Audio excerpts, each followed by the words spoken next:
Enyumre no sia aboapɛ mu pepepe ewo Adom TV so ene eye eda ukuada na kase ebo etoso miensa ewo Adom TV so na mraso se me de don hwere ebekenkan ede amount me sra wada agye se hwa Adom TV ewo baby bia wo bia wo phone so betumi ahwe na ya ko Facebook live if se kase ebo yi enam hono mu a wo benya bi ahwe wo ho enti wo hwe wo ho no so na wo adwenkyere no eto ase ede amame wo ensem a making come out don hwere entem no de edi mu akotene bia wo bete ene se owura bia wodi sofo ewo ejiso wasafa wo fra no Jehovah Nisi mu no nipa bonfo bi akwa akoku no ene ahomachi ya wo ejiso a eno wo asantemantam empotem ho baabi ebie wo nso a wo bete ene se Ghana de hye wo ha ene aduonu enum 125 a wo mani tututo won sem Russia abonten so na ban ayen hyehyeye masafo no nyina wakwa akofa won de abedu oman mu hanum sei Kanema Penny John Dramani Mahama so ene de afutu sem ama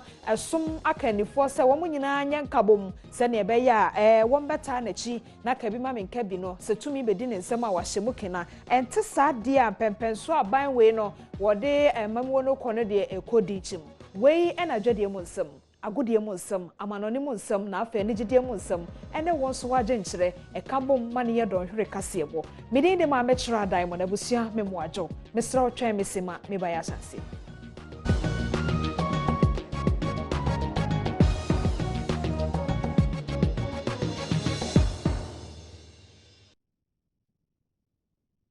Yenshe kasebo na se ewo asantemantemo owure wedi mfrishia aduana 44 years na waye sofo da asafa wo frɛ no Jehovah Nisi asafo a eno ewo ejiso a ewo asantemantemo na baabi poten a wote de no ye santase anyinam a eno so wo samantam kroye mu na eneda ukwade ya ahomache wo a wone won etifie no ani ba wo ho so no na kyese nipa bonfo bi ekum no a eno nti wo a wone won tifie no so ehu ato won so pa Arosema betodwa ene se osofo wedi mfie aduanan nan a osomo Jehovah Nisi Church a wadwoso ena obi akobo ne tuo ye yaaya amanato no nonom e wonse do sabre wosemisi wokuada ahmache e woni fie wo santase anyinam na nam saye so e de ehu abehye wona eti ne fie ho ene omanfo a wote santase anyinam mu osofo maso latakra onipa bonfo yi e de tuo bo no wabra obompaya ahmache awie e woni dan anim omanfo bi a wo fie ho e kyeremu a osofo no kra na tiatia mu e ma wote ye se akronfo abafie ho kromafobia wo hu enipa na wodi ade akatakata wanimu ekyiremu a woyemranti a wodi bese mfie aduonu ene ekyiri oba ho a wanya hwe enwia no wokoyire maame bi agye no Ghana cedi aduonum edawa no mache be chuokro ana mche ta konfo what atem ta konfo akonfo enti awana mtisa wati mo bi empie na konfa ba o ma frosoro ho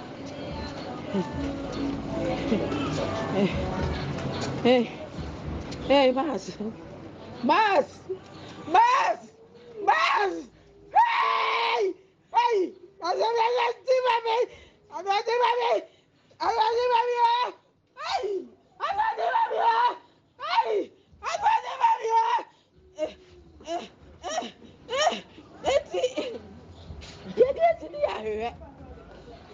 Timi aso omo ni sister ba ko extra ge wosoro omo wie ya no mu de mika ni ansa pan na me mu obedu pan ete pan na no te kwasi a shoot no te na obowra bedu ho de na born say ebie no say Invest car, but no Sikaba be famano. Sikaba no bro. Also information too. I know that you see me so. Echo. E see me so na me. Ide me ka. Na me bia montin. Tim pia wan de valande mo na me kunu da ho a. O tim. Tina me manen so nkutu amienu no mo nya ya no. So me enko. Umianko na de meka na eku yenko ensem fofrom Na Ghana de shebe se oha ene eduonu enum 125 esa COVID-19 coronavirus yade nti wani kotututo won sem a won hehi epoto won ho Russia memu no Ghana ban ayen hyehyeye masafo no nyina akofa won ababedu oman Ghana nemum wobedu ye no enhyehyeye wo ho se wode won ho besie na wotwemie no se ne be ye obehwe se COVID-19 yade no safo yi enya bi saa wom wobedu ye no kwame enum edi ye kire a se de won ho hyehyeye nyina ate no Wotiri Ye COVID-19 by and say Omano airports and other routes now. Obetimi to Kwanko Amanone. Abine to and so 1 year almost share dear and I won't call Crassom got now no Montimin Befi and the Dodona a prayer say Nanka was say Abine MBA na Montimin ba on my money. Yes, and say Omo home cheer and then it is 90% here Omoko share dear or Russia. And I buy from who car one more asamba on my mo on my betina. And she said, I'm there to Aquamo say 2 weeks mandatory quarantine on become 2 weeks nature na a jam no more Akomo various homes and some fee. And then Yansaka PR or immigration service or airport, I Barbara Sam. I per a church in Semasia. When I obey with Moscow, Russia. And Esha, when you now were a student, now one number near 125. But my the waba, yet one for the normal arrival process. No, yes, she de fill the form as well as health form. No, and sana yama wa kone various centers or hotels to begin the 14 days mandatory quarantine. No. Doctors and the medical team call round. No, I call for one sample. No, I share there. Wo COVID in Buonibia, another one Nibia. But a mono where aban no or sponsor one ticket no na aban sort for one accommodation honso na is bana will be zin aban no or for honkawetia. Omanfo o free Russia ebedru Ghana memu ene adom kase amanibo ne kwame enum atwetwe nkomo ede wanu December etudwa. Me call Russia 5 years ni.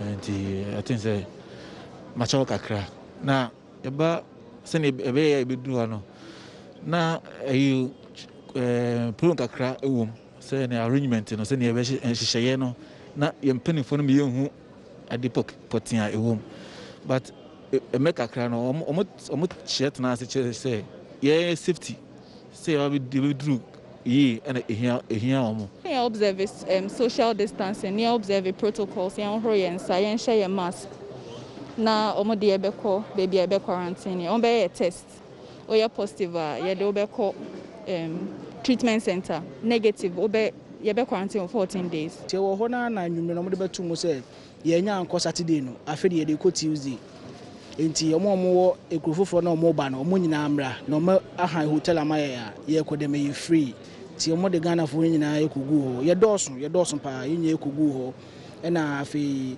omo ma iska kakra de bedidi for days na aka no ena ye de eba enti ne ya sure say ye de a Tuesday ne de ye be fie de te ye ne say school for na ya ba no ye quarantine ye ntua iska no hotel ne ko dem quarantine fee ye ntua bi nti no na ye nim say ye ntua bibi Omampani abede akire Dr. Mahmudu Baumia ena di nkranhyesem amagana mabunu se obi anka ne komanto ne yem esunsuanso boni bia COVID-19 no ede abre babunu bia wo memu no aban no egusu a yen hyehyede se ne be ya de ekoti a won bia no aban no behwe na waye na nya wo monko economy no ankasa nso aban won hyehyeye papa de asai bia no wode be ne yie Ghana mampani abedi akire Dr. Mahmudu Baumia enene wode ato emabuna wa Ghana anim se abana ye krado se obeye de obetimi bia ede aboa ama COVID-19 yade yi afiri omayimu akochema aban beye de obetimi bia se de beya obebie bienwuma na wasisi afia hodo ama yade akoetia COVID-19 yade wakasa ewo International Youth Day celebration na se a netira semeda so ene promoting youth engagement in mitigating the impact of COVID-19 no ena odi tu vja se abana ye krado so obeboa emabuna ewa Ghana mu se de beya adachi bi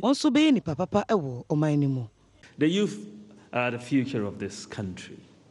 And I think that we have been hit very hard by the coronavirus pandemic that we are dealing with. And its implications are very far and wide. And us in government, are having to deal with these problems. Government is also very, very key to address some of the challenges that the youth are facing, whether it's in terms of jobs, whether it's in terms of housing, and so on. So we will do our part. But I just want to take this occasion to congratulate the youth of this country on International Youth Day and to say that the future belongs to you, and we'll work with you hand in hand to make sure the future is a bright future for all of Ghana. Nwechi ena second lady Samira Bawumia enso edito emabuna wo anim say won so wadwenhye no mfa enema foforo emro man mu se de be ya yebetimi ede akoatia COVID-19 yade no. Young people can play critical roles in disseminating accurate information on COVID-19, tackling myths and stigma, policing fake news, and supporting information sharing programs on risk education, national preparedness, and response efforts. Isaac Kwame Siama eneye oswafo a wo hye emabunu ene Agokansie eso ewo maimu ono so editu dwa say emofra wanya free SHCB eko enise wototo nase esanse Ghana mampanyi na nadodanko akufo ado aban aye krado so obebua emofra ama won so enya adesuapa ewo manimu oni adom kase amaneboni abednego asante esiedu ene twetwe nkomo ewo dwumadi nase Isaac Siama me kwa Accra High School heya samre no me mame okoton ni koko fokitwa bi sebio a wonya no didi ho e de hwe me school ndi se na se ko school free o ma me nkoton no koko papa nkoton no koko nkoton e fie japade enfan show na ko school free na ko trans na suade asabi okwa ese we are responsible, don't abuse it. Tell me to am for the say young coswa na take advantage our banche share we be what they boa emabunu.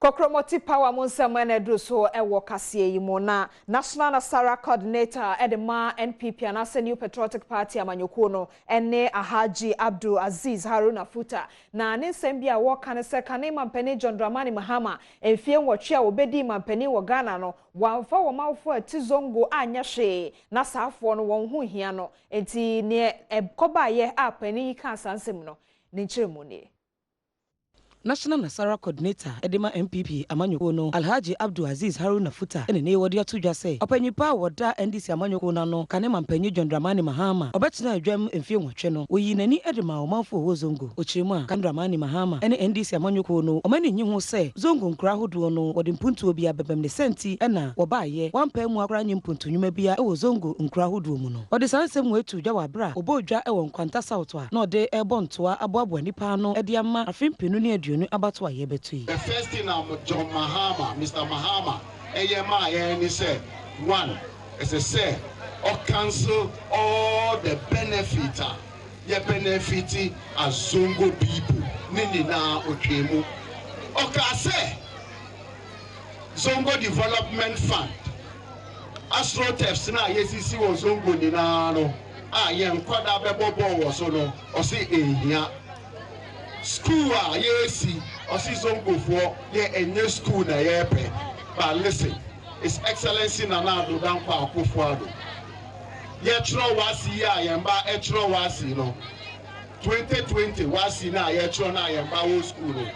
Zongo for kwada His Excellency President Nana Adodanko Akufo-Addo. Etua examination fee edima eye 350,000. Wow.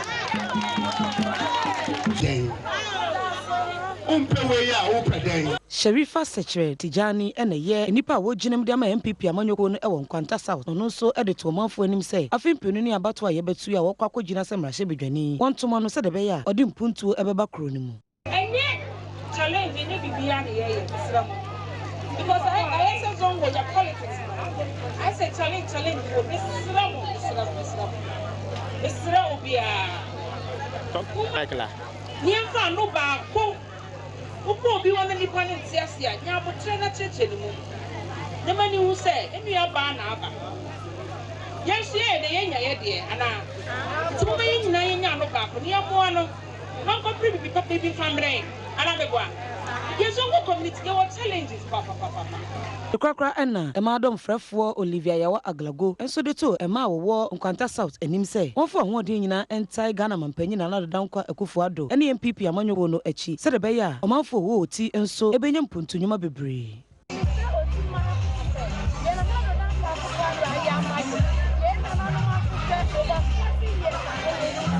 Ghanaian Penny John Dramani Mahama so asre asomwa kanifo se woni ndesi amanyokuo no enkamom sentia o kansa no misro tweme enkrato yachi mekiro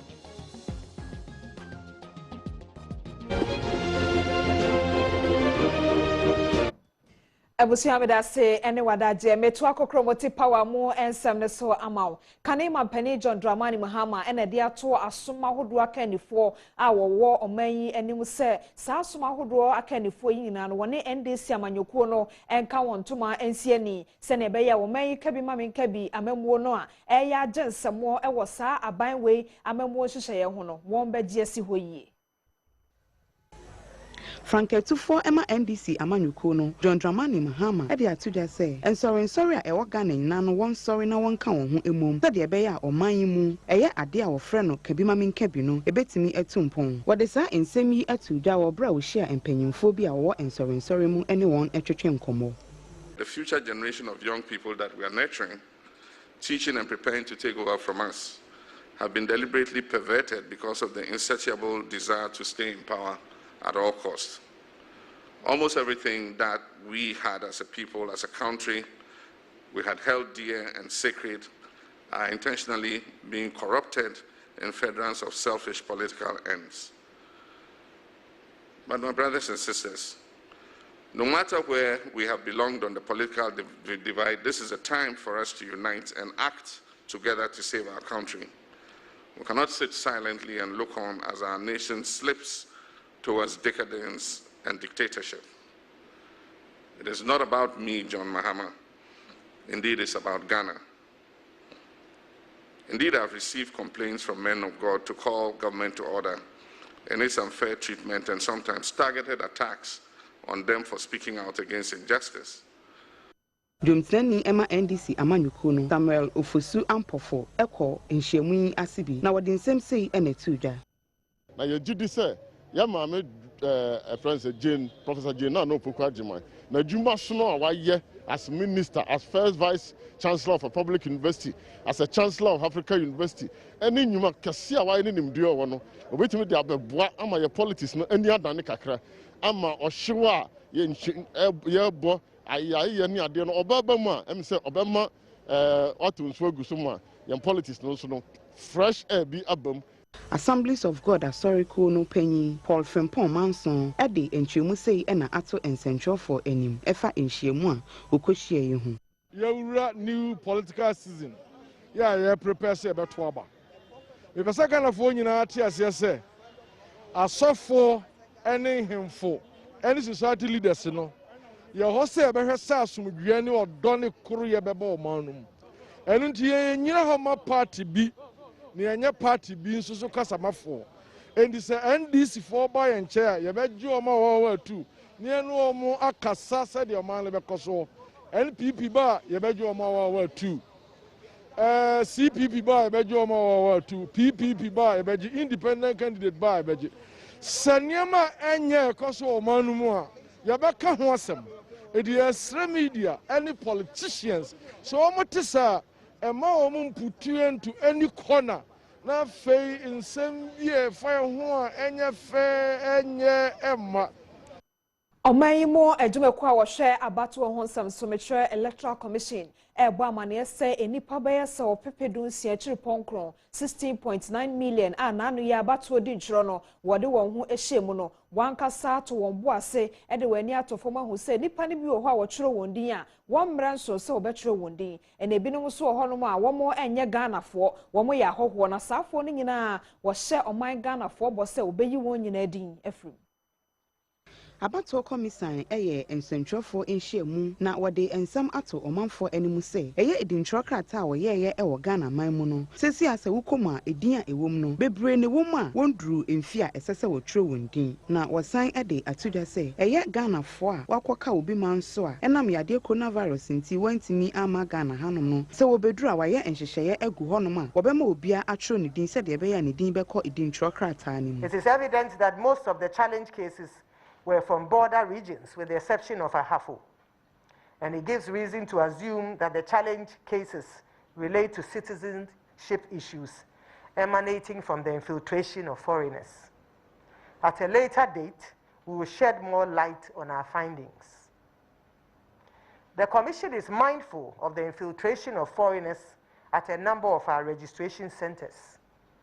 Additionally, we are aware that a number of minors have found their way into the register. We are confident that the challenge processes initiated at all districts throughout the country will unearth these illegal persons and rid the register of those who do not qualify to be thereon. We are confident that the register that will be used for the 2020 elections will be a wholly owned Ghanaian enterprise, reflecting qualified Ghanaians and Ghanaians only. Electoral Commissioner Jumakuo Yanso Mami Jane Mensa eda no ahye Ghana fo nyina bose womo a ebra na edintro no ekoso no womo enya kwanya ntro wondi a woye Ghana adehye no ebrepem ewo Electoral Commission enhyehyeye mu no sa kwanya beda ha obema safo no nyina atwero wondi entisa abato ne duru so safo no womo nso ntumi nya voters ID card ne bi ento aba no bi. It's a challenge for all of us that we are grappling with. You know, we have Ghanaians, beyond the borders who are unable to come in. And I mean, the Commission, of course, would have liked to register all eligible Ghanaians, but it's a challenge that we are grappling with. And we ourselves find that we are not able to travel because there are restrictions on travel, not only in Ghana, but around the world. As part of our plan, we were supposed to have traveled to all countries where we had missions and embassies to register the mission staff and students on Government of Ghana scholarship. We have not been able to do this because of the travel restrictions. There are discussions ongoing, and maybe at a later stage when there's some solution, we would provide you with the information on that. But for now, we are all caught within the restrictions and the travel bans that are governing us globally. So it puts us in a tight position, and we are not able to say for sure that if we'll be able to cross the borders or the borders would open to allow us in. And it's all time, there's a time, we are working within some timelines. And so it has to fall within a particular time so that those persons will be captured on the register. However, we would like to assure them that when they do come in, no matter when, they can take part in the continuous registration processes at the district office. However, they may not be able to vote for the 2020 election. Abusuami Jawe so namasa tonkraba Mr. Otweme me basisia.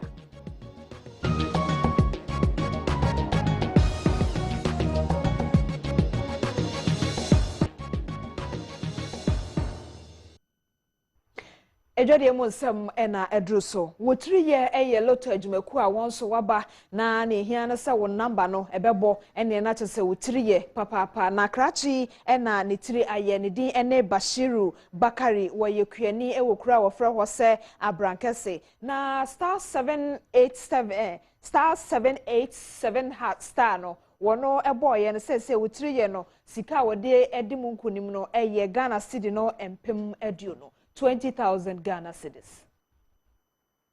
Obarima bi a ne din ene Bashiru Bakari edi Ghana sika empema duonu ewo adwumayeko a wondin ene Wotiri Ye Lotteries a wodi wondwuma efa *787 # so na wodi sika yi ehye ne nse ensema Bashiru Bakari eka ye ne se sa sika a wanya ide na nani na so nanso wanya sika wode ba bebie adwuma bi a ebetimi aboa na busuafo. That day ni dear sister na me hwe bo baby promise.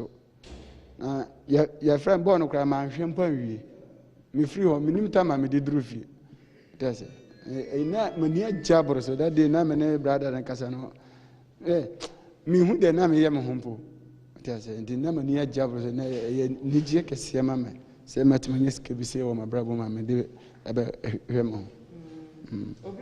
Coswancha, a no cray, Obi on empty Yajma and Yantro, a rare, 7 a rare, and Yantro, Udia or Mancasana Befro.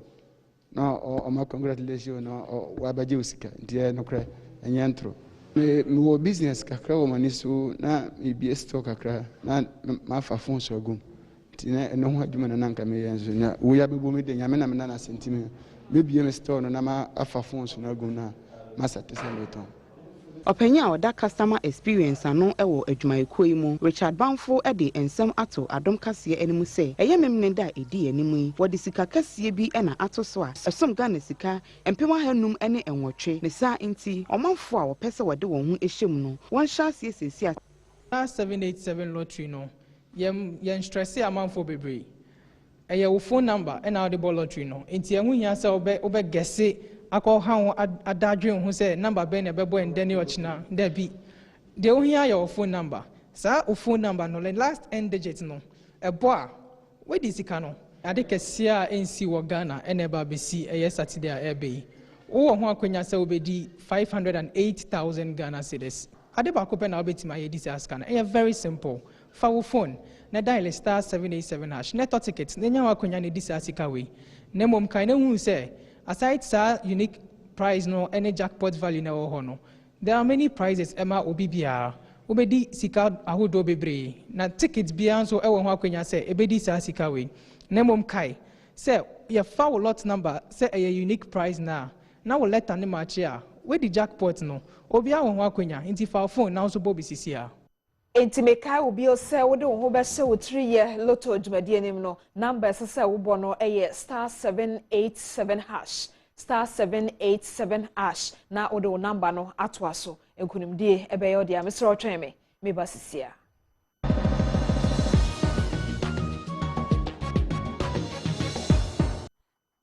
Mama akwaba de Agokansie so maybe some man of our lady a job lady na adodankwa Ekufu Adonere papa bi on the airwaves tam den sem no ebro na yenko ensem no mudia na obepie mu ai nei enkyerɛkyerɛ kɛseɛ pama pa ɛna ɛyɛ aban wahyehyɛ ɛde ama ɛyɛ yɛ national teams empanyifo a wɔn kura national teams ne san sɛ wawunim sɛ COVID-19 yi a abeyi yare puduo ɛyɛ ade a ɛtete ɛne nti wɔn aboaboa no ɛkyerɛkyerɛ ɛyɛ empanyifo a wɔn handle ɛyɛ the national teams no ɛnkyɛ bia under 17 ɛmaa team ɛne ɛyɛ under 20 princesses ne maidens ɛna starlets nyina ɛbɛkɔ camp akɔ prepare for ɛyɛ wɔn matches a ɛnkyɛ bia wɔn bɛbɔ Dr. Abuaje da Costa ɛna ɛda empanyifo yɛ nima wɔde wei ɛto Adom TV anim. All those who came, per the evaluations they gave us, now do have understanding of what they have to do and the protocols in obviously adhering to those protocols. The incubation period of the virus is 2 to 14 days. The virus is in our communities, so it is predicted that certainly some people will go there with the virus. This is why you have to test. But after 14 days, you see that coming down. Remember when we reopened school for the final year students to go? Initially, there was a surge. But after the 14 days, it started coming down. So we have to take all the science and the data into perspective and guide the process. And that is what we are doing. So certainly, I will not be surprised if there is a case. But if there is a case, it will not be a strange thing. The only thing is we will take them through the necessary health protocols and being it quarantine, isolation, treatment. Then they will, depending on whether they are asymptomatic or symptomatic, we take action, then they join the team later, depending on what happens. But what we have to do now is to put the measures in place for them to play in safety. Coach Penyipa ya ne din ede ora Malik Jabe wa ono wa bo eye kotoko pen we di coach ache papa ena odi efutuo ama mpanyifo eye krobia metema Kumasi Asante kotoko mpanyifo se eye wo new CEO a wo mafa ne nana ya mponsa no wo nhye da ema na daje pan wo ma ne bre tintin na wontimi emfa eye kuo no enkonkodu pempenso a wo mo epe. This is a big opportunity given to me. Kotoko assembly enye kidwa. The shasia obo say as a big agro. But on and on, obo say ebe ko na dakro na ye kese pa. And then me medda pa wo mi fie medda.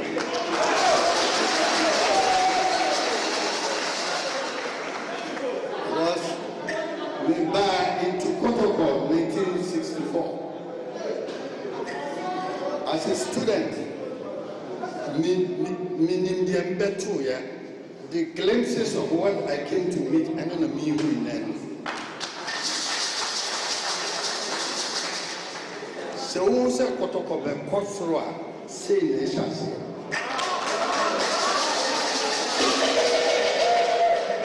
Say.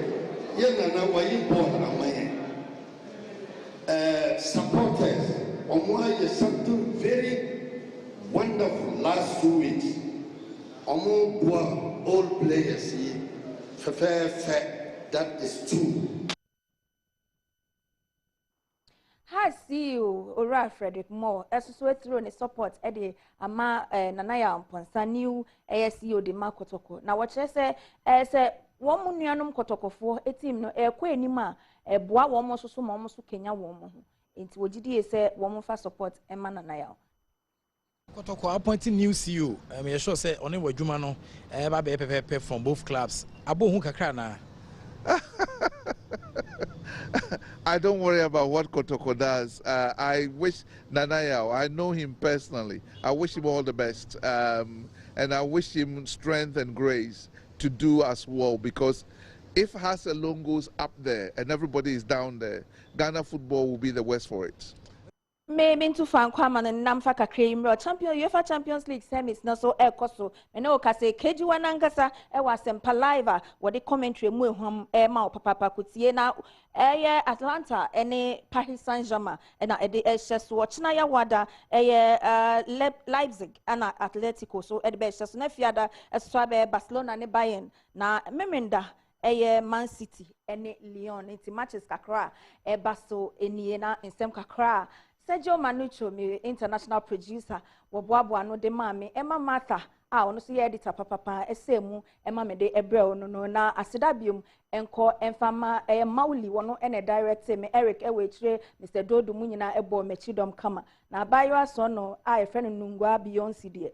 Uhwe se na waye menim fefefe dia na chese makeup no. Wono na ye me de. Maybe some of our lady adorable lady as usual. Nana Adodankwa. Ekufuado. Nere papa be on there with Lady Dinah, the beautiful, pretty Lady Dinah, a diamond, a diakan, so I saw my found son came for you. A hiana and sempan.